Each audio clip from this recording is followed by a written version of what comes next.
Very warm welcome to this session my dear friends. इस session में हम हमारा जो 50 डेज 50 मार्क्स का सीरीज है उसको कंटिन्यू कर रहे हैं।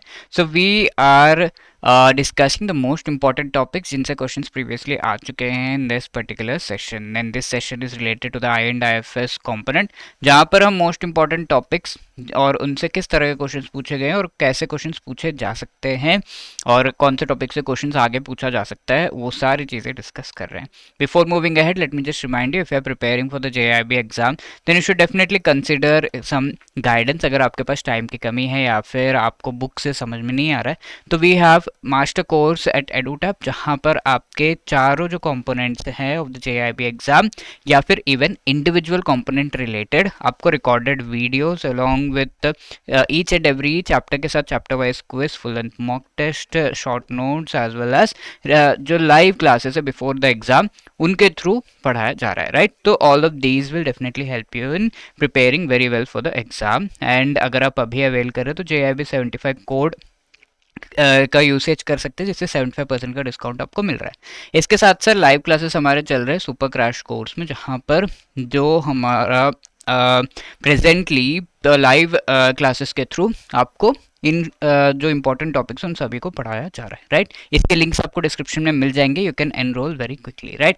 तो इस सेशन में मॉड्यूल सी का chapter 28 which is the last chapter of module C, reforms and development in banking sector, इसको डिस्कस कर रहे हैं। यहाँ पर अगर हम देखें बैंकिंग सेक्टर की जब हम बात कर रहे हैं, we should very clearly know कि क्या चेंजेस इसमें आए। 28 chapter is all about that, very relatable. First thing कि बैंकिंग सेक्टर में रिफॉर्म्स की रिक्वायरमेंट क्या है। फर्स्टली तो बैंक्स जो है इंफ्रास्ट्रक्चर रिलेटेड लोन्स नहीं प्रोवाइड कर पाते, बिकॉज बैंक्स में वी नो कि लॉन्ग टर्म के लिए लोन देने से थोड़ा सा डरते हैं, एज बैंक के जो डिपॉजिट्स है वो शॉर्ट टर्म के होते हैं, शॉर्ट टर्म में they have to return the money. Now if they are giving the loan for the long term, then definitely उसमें दिक्कत आ जाती है, because after a long time जो है आपके पैसे वापस आते हैं। शॉर्ट टर्म में अगर आपको पेमेंट करनी है तो आपको इसे किसी न किसी लोन एसेट से मैच करना होगा। अभी लोन या एसेट से अगर हम मैच कर पा रहे हैं तो दैट इज़ वेरी गुड। अब लेट से लोन जो 10 ईयर्स का है बट आपको पेमेंट 1 ईयर के बाद करनी है, तो ये मिसमैच आ जाता है। तो generally banks are unable to give this particular kind of loan, and most of the infrastructure loans are long term loans, because बहुत ज़्यादा टाइम लगता है। Infrastructure as we know important है, as it is the backbone of the economy, large investment, economies of scale. यहाँ पर natural monopoly mostly government की, उसके effect सभी पे होते हैं। लाइक मेट्रो ट्रेन बना दिया तो everybody can travel, and regulation की रिक्वायरमेंट अगर प्राइवेट सेक्टर इसमें एंटर कर रहा है। डायरेक्ट एंड इनडायरेक्ट इंपॉर्टेंस है, लाइक ग्रोथ, इंक्लूसिव ग्रोथ, हाँ, प्रोडक्टिविटी बढ़ता है, ट्रेड एक्सपैंड होता है। इनडायरेक्ट इंपॉर्टेंस इंफ्रास्ट्रक्चर का है, like electricity, water supply, transport, gas production, ये सब आपके जो है इनडायरेक्टली हेल्प करते हैं in the production of infrastructure. अब इंफ्रास्ट्रक्चर के कंपोनेंट्स क्या क्या हैं? Electricity generation, transmission, distribution. Government of India के हिसाब से construction, gas generation, water works, non conventional energy, railway, roads, bridges, telephone, pipeline, waterways, port facilities, canal network, sanitation, sewerage, ये सारे एग्जाम्पल्स है। ओके, सो इससे क्वेश्चन आया था previously in June, which among the following is are the channels through which the funds reach the infrastructure sector in India. ठीक है, कौन कौन से ऐसे चैनल से इंफ्रास्ट्रक्चर सेक्टर में फंड्स कहाँ आते हैं? गवर्नमेंट फंड्स देता है, development financial institutions, commercial banks, non banking financial companies, insurance companies, pension funds. तो infrastructure related funds as we have already discussed development financial institution वाले चैप्टर में, तो वी नो कि इन सारे ही सोर्सेज से इंफ्रास्ट्रक्चर को फंड प्रोवाइड किया जाता है। So D, all of the above will be the right answer here. Okay, and यहाँ बैंकिंग सेक्टर में अगर हम कहें infrastructure related loans normal commercial banks या फिर अदर बैंक्स तो नहीं दे पा रहे, तो we came up with a national bank for financing infrastructure and development which is the NaBFID. NaBFID को वी ऑलरेडी हैव रेड कि 111 लाख करोड़ रुपए जो है उसका इंफ्रास्ट्रक्चर फाइनेंसिंग करने से रिलेटेड लाया गया। 1 लाख करोड़ रुपीस के आसपास जो है इसको मनी प्रोवाइड किया जा रहा है इनिशियल फेज में, so that it can provide the infrastructure loans. 20 मार्च 2021 को इस का एक्ट आया था, एंड उस एक्ट के बेसिस पे इसे एस्टैब्लिश किया गया। It is the fifth all India financial institution after NABARD, EXIM Bank, NHB and SIDBI. ठीक है, अब we have discuss this already तो need not to repeat. Long term जो है फाइनेंस प्रोवाइड करने के लिए, इंफ्रास्ट्रक्चर रिलेटेड लोन्स प्रोवाइड करने के लिए बॉन्ड, डेरिवेटिव, पब्लिक डिपॉजिट्स नहीं, गवर्नमेंट गारंटीज वगैरह के लिए ये जो है लाया जा रहा है। अब नैपफिड की अगर हम बात करें, we have discussed a lot of things, like 1 lakh crore rupees यहाँ पर जो है दिया जा रहा है। 100% इसकी फाइनेंसिंग जो है की जा रही है the government of India presently. अब ये स्टेक को गवर्नमेंट ऑफ इंडिया रिड्यूस करेगी, 100 से 26% पे लाएगी लेटर ऑन। नाउ फंक्शंस क्या है इसके, इंफ्रास्ट्रक्चर प्रोजेक्ट्स को फाइनेंस, रीफाइनेंस करना, यानी कि अगर कोई बैंक इंफ्रास्ट्रक्चर रिलेटेड लोन दे रहा है तो NaBFID will give the bank that same amount of loan, ठीक है, सेम अमाउंट ऑफ मनी जो है बैंक को दे देता है। रीफाइनेंस, इन्वेस्टमेंट्स अट्रैक्ट करना, डिस्प्यूट्स कुछ है तो रिजॉल्व करना। और जो नैपफिड को मनी नैपफिड जो मनी दे रहा है लोन्स के फॉर्म में, तो that money comes from where, loan उठाता है नैपफिड बॉन्ड्स, डिबेंचर्स, करेंसी वगैरह से आता है, रुपीस या as well as foreign currency. अब मैनेजमेंट की अगर हम बात करें, बोर्ड ऑफ डायरेक्टर्स यहाँ पर है, chairperson, managing director, 3 deputy MDs, 2 directors, ठीक है, ये सारे यहाँ पर अवेलेबल होते हैं। अब ये जो डायरेक्टर्स हैं इनकी अगर हम बात करें तो इनमें से 2 डायरेक्टर्स नॉमिनेटेड होते हैं, 3 डायरेक्टर्स शेयर होल्डर्स इलेक्ट करते हैं, एंड अराउंड 3 डायरेक्टर्स या फ्यू इंडिपेंडेंट डायरेक्टर्स भी यहाँ पर होते हैं, ठीक है। तो यहाँ पर ऐसा आपका स्ट्रक्चर बन रहा है, देयर इज अ चेयरपर्सन, इनके नीचे एमडीज होते हैं, एमडी होता है mainly, and then we have the deputy MD, इनके नीचे 3 डेप्यूटी एमडी। अब ये डेप्यूटी एमडी के नीचे भी we have the directors, like 2 directors जो है गवर्नमेंट ऑफ इंडिया नॉमिनेट करता है, देन 3 डायरेक्टर्स आपके शेयर होल्डर्स से आते हैं, 3 अदर डायरेक्टर्स इंडिपेंडेंट आते हैं, ओके। सो इस तरीके से वी हैव द मैनेजमेंट। अब गवर्नमेंट ऑफ इंडिया की तरफ से सपोर्ट इसको प्रोवाइड किया जा रहा है, 5000 करोड़ रुपीस का ग्रांट जो है दिया जा रहा है। गारंटी भी यहाँ पे दी जा रही है, like what ever loans NaBFID will be taking, government of India उसको गारंटी कर रहा है कि अगर नैपफिड नहीं देगा I will pay, government of India provides that guarantee. अब ये शेयर्स वगैरह जो नैपफिड के कौन एक्चुअली होल्ड कर सकता है, central state governments, multilateral institution, sovereign wealth funds, pension funds, insurance companies हो गए, फाइनेंशियल इंस्टीट्यूशंस, बैंक्स या कोई और अगर गवर्नमेंट ऑफ इंडिया डेजिग्नेट करता है, they can also buy the shares of NaBFID. कहाँ से नैपफिड बोरो कर सकता है, government of India, RBI, scheduled bank से, mutual fund, multilateral institutions like World Bank वगैरह से। गवर्नमेंट ऑफ इंडिया रीइंबर्स भी कर रहा है, गारंटी भी कर रहा है बॉन्ड शेयर्स एंड लोन्स वगैरह जो हमारे नैपफिड के हैं, राइट। तो now if we talk about this question, जून 2024 में आया था, which among the following is the number of independent directors NaBFID में जो है, कितने इंडिपेंडेंट डायरेक्टर्स है, 1 है, 2 है, डिटरमाइंड बाय आरबीआई, फ्यू, ठीक है। जनरली 3 या अ फ्यू जो है इंडिपेंडेंट डायरेक्टर्स इसमें होते हैं। आपके 2 डायरेक्टर्स तो government of India and 3 directors तो आपके चुने जाते हैं from the share holders, right, we have seen this. Then 3 और फ्यू डायरेक्टर्स नैपफिड जो है इंडिपेंडेंट वे में चुनता है, तो D a few will be the right answer here, okay. Now the other reform in this thing is that के banks में बहुत बड़ा एक इश्यू है नॉन परफॉर्मिंग एसेट्स का, तो there is requirement of a bad bank, and ये bad bank का कॉन्सेप्ट से गवर्नमेंट ऑफ इंडिया लेकर आए हैं national asset reconstruction company, NARCL। तो एनपीएस जो बैंक्स के हैं इन्हें अब्जॉर्ब करने की जरूरत है, और ये एनपीएस कौन अब्जॉर्ब करेगा, NARCL। NARCL को एस्टैब्लिश किया गया 3 लाख करोड़ रुपीस एनपीएस को अब्जॉर्ब करने के लिए, आरबीआई के financial stability board and Indian banks association के द्वारा रिकमेंड किया गया।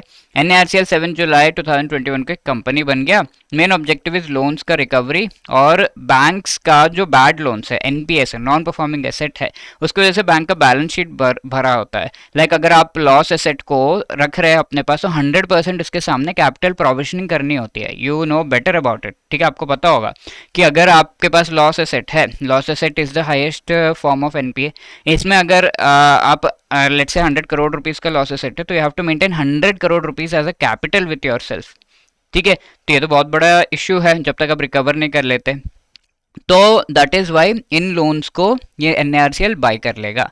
बाई किस तरीके से करेगा, initially 15% cash, 100 crore 500 crore rupees का लिमिट है कि ये 500 करोड़ या इससे ज़्यादा का अमाउंट होना चाहिए लोन का, then only NARCL will be buying it. Let us say 1000 crore का लोन है किसी बैंक का, तो इसमें से 15% यानी कि 150 करोड़ रुपीस कैश में बैंक को दे देगा, एंड 850 करोड़ रुपीस का अमाउंट जो है वो in the form of receipt provide करेगा, ठीक है, रिसीट के फॉर्म में प्रोवाइड करेगा टू दिस पर्टिकुलर बैंक। ठीक है, तो इस तरीके से जो बैड लोन है बैंक का वो NARCL के द्वारा बाय कर लिया गया। अब NARCL एक ड्यूअल फ्रेमवर्क में चलता है। NARCL is a asset reconstruction company. अब ये IDRCL के साथ जो है पार्टनरशिप करता है। IDRCL is India debt resolution company limited and ये जो है एसेट मैनेजमेंट कंपनी है। ये जो भी बैड लोन से NARCL बाय करता है, IDRCL सेल करके उनसे वैल्यू डिराइव करने की कोशिश करता है।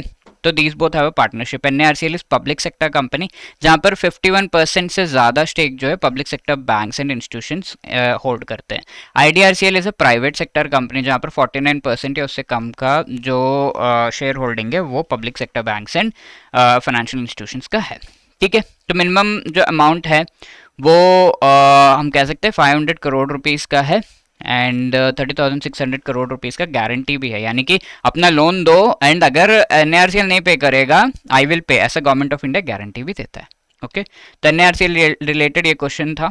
The concept of bad bank in India is to have national asset reconstruction company coupled with a debt resolution company. तो ये debt resolution company कौन सा है, asset management company कौन सा है? So the answer for that is India Debt Resolution Company Limited, IDRCL. Option A is the right answer. ठीक है, one more question. ये which among the following is or are the benefits of establishing NARCL?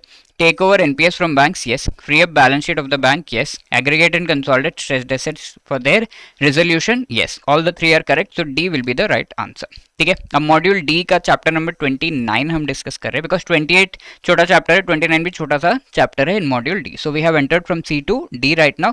तो A B C के सारे important topics we have discussed जिनसे questions पहले पूछे गए हैं। अब मॉड्यूल डी में हम एंटर कर रहे हैं। This is the most important part as far as I and IFS is concern. Financial markets is the chapter. अब यहाँ पर फाइनेंशियल मार्केट्स की बेसिक मीनिंग तो हमें पता है कि ये जो मार्केट है इसका मतलब क्या है, जो भी फाइनेंस प्रोवाइड होता है, लोन एंड फंड्स एक जगह से दूसरे जगह, whoever require the loan, whoever has the savings, वो प्रोवाइड कर रहा है to the other person and there is an intermediary here which is called the financial intermediary. तो इस तरीके से ये मार्केट्स में चलता है। Mostly it is someone needs the funds, someone gives the funds। ये इसका जो मैच किया जाता है that is called the financial market in different ways. ठीक है, डिफरेंट वेज में दिया जाता है, that is what is financial market. तो यहाँ पर ऐसा नहीं है कि कोई फिजिकल बाउंड्रीज होने चाहिए, कोई दीवार ये सब हो, then only will call it market. It can be online. It is just about the decisions that the buyers, जो भी पर्सन है जो उस पर्टिकुलर फंड को रिक्वायर कर रहा है, जो उस फंड को दे रहा है, दोनों के बीच का एक समन्वय होता है। Okay, so that is the thing. So there are various segments यहाँ पर। ये इसका जो मीनिंग है एंड इवॉल्व हुआ है 1978 1991 के बाद में, और भी ज़्यादा फाइनेंशियल मार्केट्स इवॉल्व हुए हैं। तो not that much important, but या सेगमेंट्स यहाँ पर इंपॉर्टेंट है कि कौन कौन से सेगमेंट्स है। First is the credit market, loans जो दिए जाते हैं, इंस्टीट्यूशनल नॉन इंस्टीट्यूशनल है, मनी लेंडर्स है, देयर आर वेरियस अदर्स जो कि नॉन इंस्टीट्यूशनल है, इंस्टीट्यूशंस और बैंक्स। ठीक है, टर्म स्ट्रक्चर क्या है, short term and long term होता है। अब money market is the next one. Money market में क्या है, all the short term loans provide किए जाते हैं। अब लॉन्ग टर्म शॉर्ट टर्म का मतलब क्या है, short term means less than 1 year का होता है, long term means greater than 1 year का होता है। लेस देन और equal to 1 year is short term, greater than 1 year is long term. ठीक है, अब मनी मार्केट में all the loans are less than और इक्वल टू 1 ईयर का टर्म। ठीक है, तो मनी मार्केट के डिफरेंट इंस्ट्रूमेंट्स क्या है, call money, certificate, deposit, treasury bill, short term, government securities, banker acceptances, commercial paper, inter corporate funds वगैरह। ठीक है, तो all of these we already know. Debt market की अगर हम बात करें, debt means it is different from equity. Equity का मतलब क्या है, आप शेयर्स वगैरह ले रहे हैं। शेयर्स में आपका क्या होता है, if you are buying the share of a company, अगर ये कंपनी डूब जा रही है तो आपका शेयर भी डूब गया, लॉस हो गया। But if you are going for a debt, debt में क्या होता है, आप किसी को लोन दे रहे हैं, तो कंपनी डूबे जो भी हो, the loan amount has to be provided, उसको रिटर्न तो करना है। तो यहाँ पर फिक्स्ड प्रॉफिट आपको हो रहा है इन डेट मार्केट।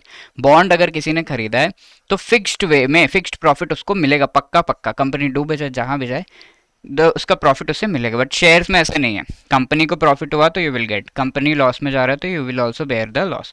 तो डेट मार्केट में गवर्नमेंट सिक्योरिटीज, बॉन्ड्स, डिबेंचर्स ये आ जाते हैं। गवर्नमेंट सिक्योरिटी लॉन्ग टर्म के होते हैं, स्टेट का गवर्नमेंट जो देता है स्टेट डेवलपमेंट लोन उसे कहा जाता है। ये सब आगे हम डिस्कस करेंगे।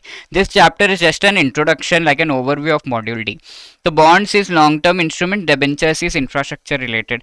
फॉरेन एक्सचेंज मार्केट की अगर हम बात करें तो यहाँ पर ऑथराइज डीलर्स, कस्टमर्स, RBI ये सब आपके हैं। फॉरेन करेंसी रिलेटेड डीलिंग करते हैं, वी नो दिस। 1978 के पहले एक्चुअली सारे ट्रांजैक्शंस को अलाउ किया जाता था, कुछ ट्रांजैक्शंस वहाँ पर प्रोहिबिटेड थे, लाइक ऑप्शंस वगैरह उतना अलाउ नहीं किया जाता था। अब ऑप्शंस क्या है आगे हम पढ़ेंगे। इसके साथ साथ कुछ पोजीशंस अलाउ नहीं किए जाते थे। For example you can not buy and immediately sell on the same day, ठीक है। और ये भी था कि अगर आप बाय कर रहे हो तो you have to be square, यानी कि बहुत ज़्यादा टाइम तक अपने पास नहीं रख सकते, you have to sell it, ठीक है। This is the thing, square या near square all the time you have to have, buy किया एंड बहुत ज़्यादा टाइम तक नहीं रखा, ठीक है, इस तरीके से। अब 1978 के बाद पोजीशंस क्या थी, स्क्वेयर या near square by the end of the day, by the एक पूरा दिन रखकर by the end of the day you can sell it, तो इंट्राडे ट्रेडिंग को भी अलाउ कर दिया गया, ठीक है। Next is the derivative market. इसमें क्या है, फाइनेंशियल इंस्ट्रूमेंट्स इसमें होते हैं। One best example of derivative market is the shares. Share अगर कंपनी का प्रॉफिट होगा तो शेयर की वैल्यू है, कंपनी को लॉस होगा तो शेयर्स में भी लॉस होगा, तो shares derive the value from the companies profit and loss, तो it is totally dependent, so value changes. So no और लिटिल इनिशियल इन्वेस्टमेंट यहाँ पर ये फ्यूचर डेट पे सेटल होता है, यानी कि शेयर अभी खरीदा इमीडिएटली सेटल हो जाएगा, इमीडिएटली आप सेल कर दोगे नहीं, you will buy it after, sell it after in at the end of the day या फिर आफ्टर सम मंथ्स, है ना। तो that is what is shares. Shares और ये सारे डेरिवेटिव्स आपको ओवर द काउंटर यानी कि स्टॉक एक्सचेंज पे मिल सकते हैं या फिर डायरेक्टली आप बाय सेल कर सकते हैं, आपसे मैं खरीद सकता हूँ, that can also happen. Capital market is what, greater than 1 year के टर्म के जो भी इंस्ट्रूमेंट्स है, लाइक बॉन्ड्स हो गए, प्राइवेट प्लेसमेंट, प्राइमरी सेकेंडरी, ये सारे आपके जो है ग्रेटर देन 1 ईयर के सोर्सेस हैं, एंड मोस्टली इक्विटी होता है ये, ठीक है, शेयर्स वगैरह में होता है। Then insurance market we know, LIC, GIC, life and general insurance, R N Malhotra committee के रिकमेंडेशन के बेसिस पर वी हैव द IRDAI, जिसके बारे में हम ऑलरेडी पढ़ चुके हैं। म्यूचुअल फंड्स, जब भी आपके पास कुछ पैसे हैं and you want to invest in the share bond market instruments में, आपके पास एक्सपर्टीज नहीं है कि कैसे इन्वेस्ट करना है, तो आप म्यूचुअल फंड्स को दे दो, वहाँ पर एक्सपर्ट्स बैठे हैं, वो आपका पैसा एक पोर्टफोलियो में इन्वेस्ट करते हैं, ठीक है। That is what is a mutual fund. Portfolio means Reliance के शेयर्स में डाल दिया, अंबानी के बॉन्ड्स में डाल दिया, गवर्नमेंट सिक्योरिटीज में डाल दिया, ऐसा, ठीक है। That is what is mutual fund. अब mutual fund SEBI, association of mutual funds of India के द्वारा रेगुलेट किया जाता है, एंड एसेट मैनेजमेंट कंपनी कहा जाता है ये जो म्यूचुअल फंड कंपनीज हैं। डिफरेंट टाइप्स के हैं एंड स्कीम का जो वैल्यू है नेट एसेट वैल्यू के बेसिस पर डिसाइड होता है। टाइप्स क्या क्या है, डायरेक्ट एंड रेगुलर, ठीक है, ओपन एंडेड, क्लोज एंडेड, ये सब हम देखेंगे। जहां पर म्यूचुअल फंड में अगर आप एंटर कर रहे हैं तो you can exit after some time, ठीक है, ये चीज आप कर सकते हैं सॉरी, ओपन एंडेड में। एंड ये ओपन एंडेड का मतलब है ये हमेशा एग्जिस्ट कर रहा है, ऐसा नहीं है कि ये फंड जो स्कीम है वो क्लोज हो जाएगा। Close ended is it has some maturity time, 1 month के बाद, 6 मंथ्स के बाद, 1 ईयर के बाद एक्चुअली सम मेच्योरिटी टाइम होता है। After that it will close down completely and आपको जो बेनिफिट है वो मिल जाएगा, that is the thing. Real estate related mutual funds भी होते हैं, ओके। तो what is the main function of these financial markets, prices determine होते हैं डिफरेंट प्रोडक्ट्स के, लाइक कोई शेयर मैंने अपनी कंपनी का रिलीज किया तो उसका प्राइस क्या होगा, this is the first question, तो मार्केट से डिटरमाइन होगा डिमांड सप्लाई के बेसिस पे। फंड्स मुझे चाहिए, शेयर क्यों लेकर आते हैं मार्केट में, मुझे फंड्स चाहिए, तो फंड्स मोबिलाइज होते हैं।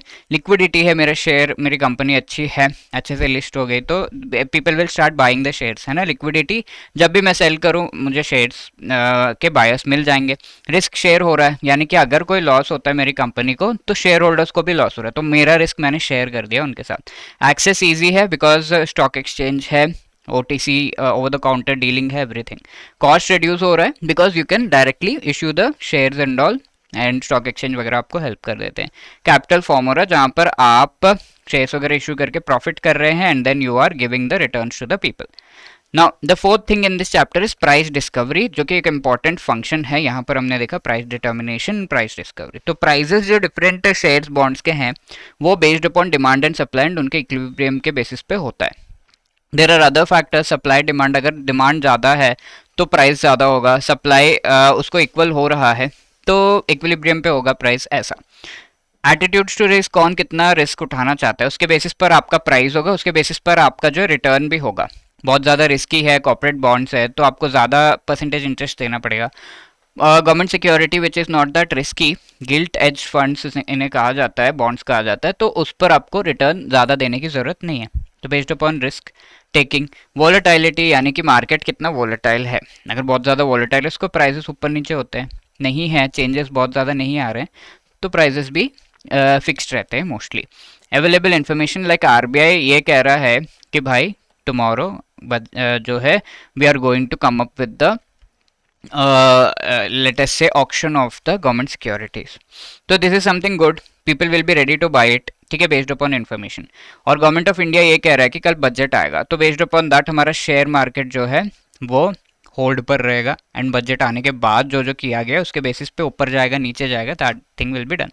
अपार्ट फ्रॉम द डिफरेंट जो NSC BSC Bombay stock exchange national stock exchange RBI ये सब का मेथडोलॉजी है मार्केट का वो डिफरेंट है, तो मार्केट मैकेनिज्म के बेसिस पर भी आपका प्राइस डिटरमाइन किया जाता है, ठीक है, डिफरेंट डिफरेंट मैकेनिज्म से डिफरेंट डिफरेंट एरियाज में है, तो they have to take up different mechanisms so as to deliver the products and also take the funds, ठीक है, तो these are the different factors on which price discovery depends. तो price discovery पे question आया हुआ है, this is a homework question, May का question है, please try to answer this question in the comment section, let us you give the right answer and if you have any other queries you can always let us know 8146207241 पर या hello@edutap.co.in पर भी आप हमें बता सकते हैं। Okay, all the best for preparation, thank you.